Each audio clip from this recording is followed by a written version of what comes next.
सोलापुरात मध्यरात्री अवकाळी पावसाची जोरदार हजेरी। शहरातील अनेक भागात रात्री वादळी वाऱ्यासह अवकाळी पावसामुळे फळबागा उत्पादक शेतकरी चिंतेत। सोलापूर पुणे महामार्गावर वेणीगावाजवळ खासगी बसला आग। चालकाच्या प्रसंगावधानामुळे 15 प्रवासी अगदी थोडक्यात बचावले। आगीचे कारण स्पष्ट।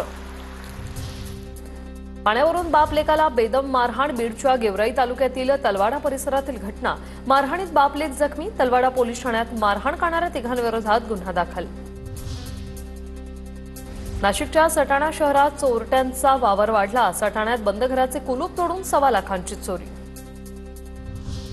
नागपूरमध्ये बिबट्याच्या शिकारीवर वाघिणीचा डल्ला। पेंच व्याघ्र प्रकल्पातील ही दृश्य कॅमेऱ्यात कैद।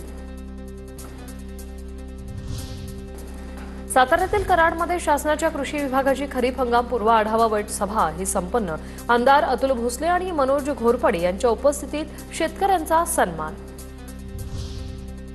परभणीच्या पाथरीत छत्रपती शिवाजी महाराजांच्या पुतळ्याचं भूमिपूजन। मोठ्या संख्येने शिवप्रेमींची उपस्थिती।